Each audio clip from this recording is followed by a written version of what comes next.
At 49 years old, Pastor Joel Tudman finally broke his silence, and what he revealed about Bishop Henry Fernandez left the entire church world in shock. For years, people had only seen the polished sermons, the perfect ministry image, and the powerful stage presence. But behind those bright lights, there had been a story carefully hidden. You won't believe how deep it went. What began as whispers in back rooms slowly turned into a storm that no one could ignore anymore. And let me tell you, this revelation was not some simple disagreement. It was something that could shake the reputation of two of the most powerful pastors of our time. But here's the shocking part. The truth was not only explosive, but also raised questions that many inside the church did not even want to answer. Before this storm broke open, Joel Tudman had already been admired as a man of vision, discipline, and passion. He had risen from humble beginnings to a place of influence where many saw him as a strong voice for the next generation. His sermons were raw, real, and full of honesty that connected deeply with both young people and older believers. On the other hand, Bishop Henry Fernandez was seen as part of the old guard, a respected leader who had built ministries, gathered huge congregations, and carried influence for decades. To many, he was untouchable. This is how the two came together.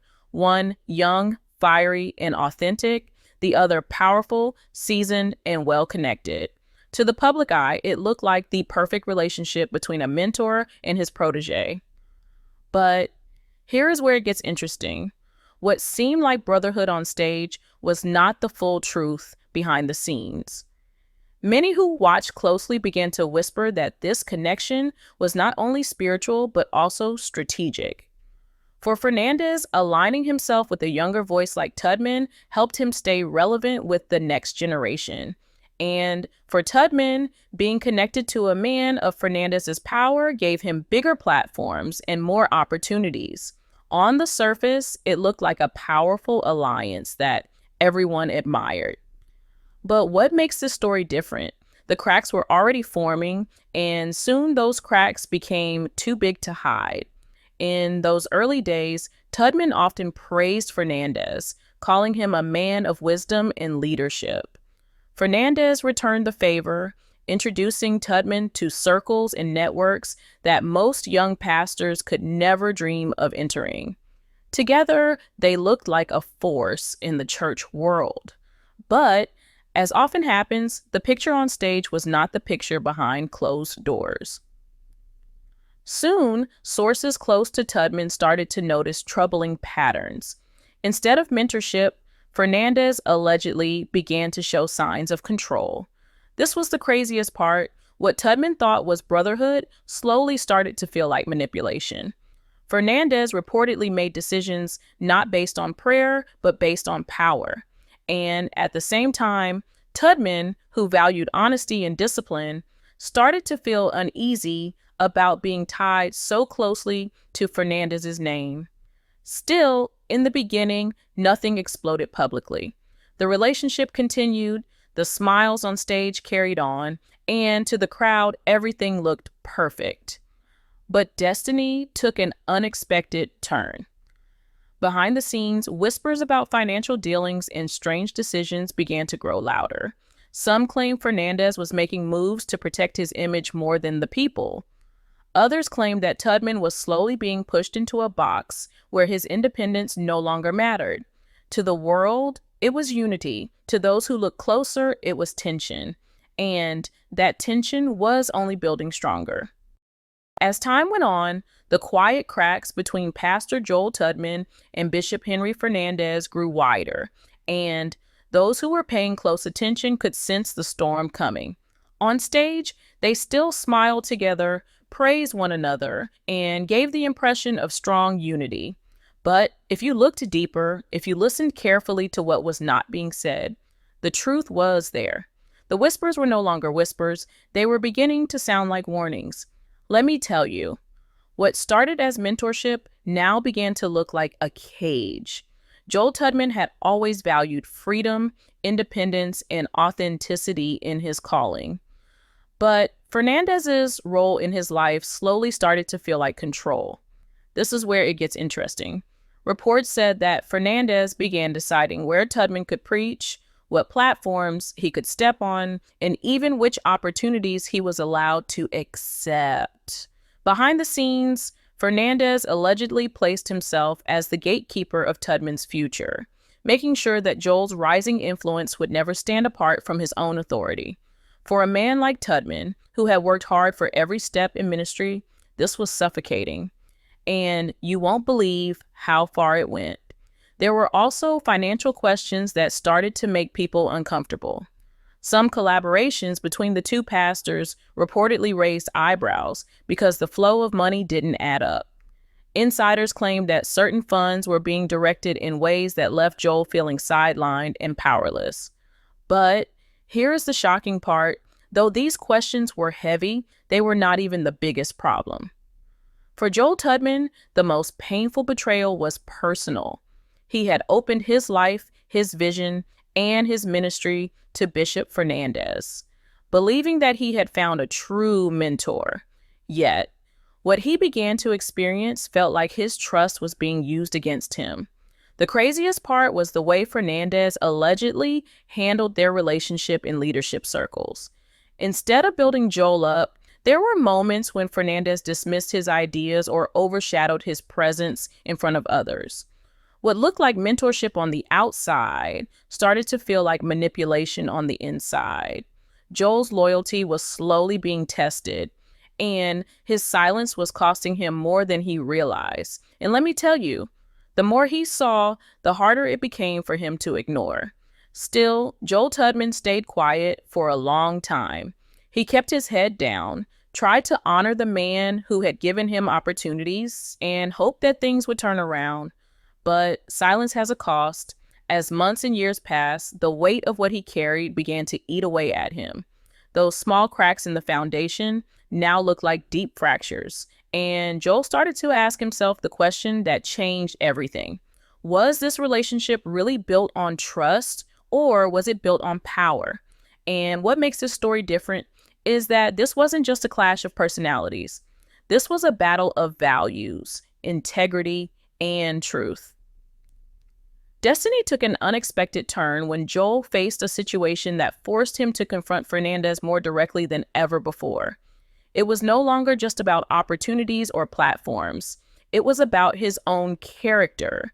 And this was the moment when he realized the man he once called a mentor might not have been the man he thought he knew. But here is the shocking part.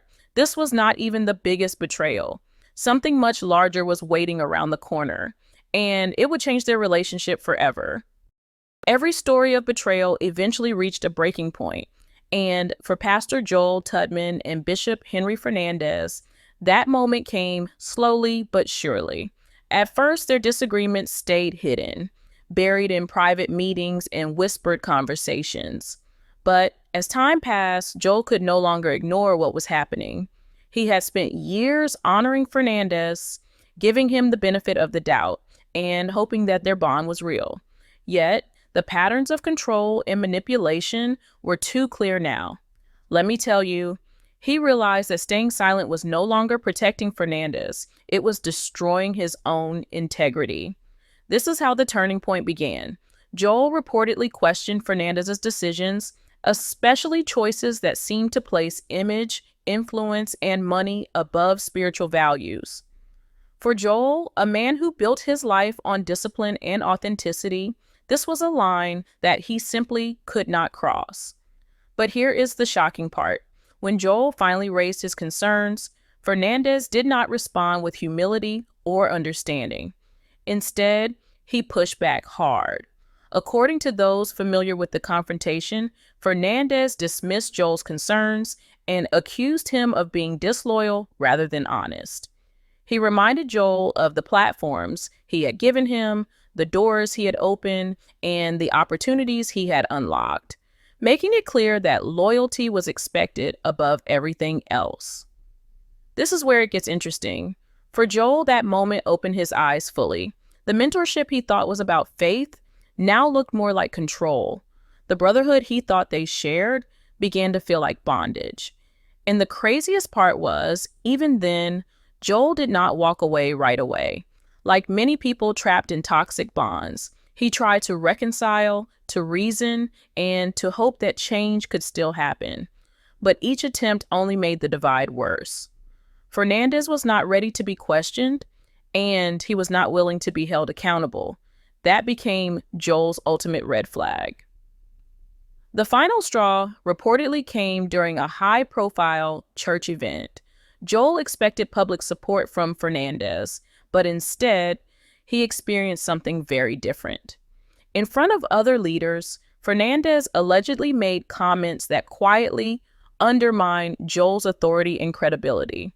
To outsiders, it may have looked like harmless banter, but for Joel, it was intentional.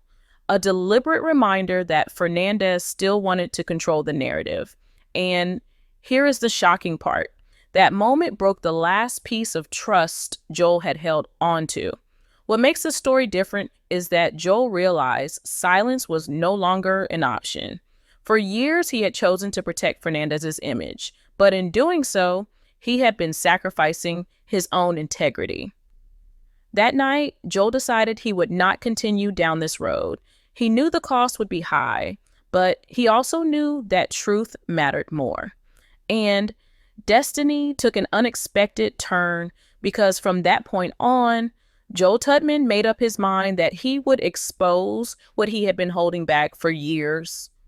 Joel Tudman's decision to finally speak out did not explode in one single moment. It happened slowly, layer by layer, until the full picture began to show itself. He didn't rush to the pulpit to throw accusations. Instead, he started speaking with clarity, boldness, and conviction. His words were no longer safe or careful. They were honest. He began preaching about accountability in leadership, the dangers of manipulation in the church, and the importance of integrity, even when it came to the biggest names in ministry. You won't believe how quickly people began connecting the dots. Even though Joel never mentioned Fernandez directly at first, those who had been watching closely knew exactly who he was talking about. But here is the shocking part. Once Joel chose to break his silence, other voices began to rise as well. Leaders, members, and insiders who had once stayed quiet found the courage to share their own stories, and what they revealed painted an even darker picture than anyone expected. This is where it gets interesting. The whispers turned into testimonies, the testimonies turned into discussions, and those discussions turned into a storm of controversy that shook the church world to its core. What makes this story different is that Joel never set out to create gossip or drama. His words were not about revenge, they were about truth. He wanted people to see that silence protects the wrong people, while honesty protects the right ones. The craziest part was how fast the image of Fernandez began to shift. For years, he had been admired as a man of power and vision, but now people started questioning his integrity. The same communities that once celebrated him began asking hard questions, and the once unshakable respect began to crack. Destiny took an unexpected turn because Joel's boldness opened the door for change. It was no longer just about him versus Fernandez. It was about the larger system of leadership, power, and accountability in the church. By stepping forward, Joel sparked a conversation that no one had dared to have before. And though his revelations cost him comfort, they gave him freedom. He was no longer trapped in silence. He was no longer bound by fear. Instead, he had chosen truth, no matter how uncomfortable it was. And let me tell you, this story was only the beginning, because once the first voice spoke out, others followed, and the ripple effect was unstoppable. For the first time, people began to see the cracks that had always been hidden behind the stage lights. And whether the world was ready or not, the truth had finally come to the surface.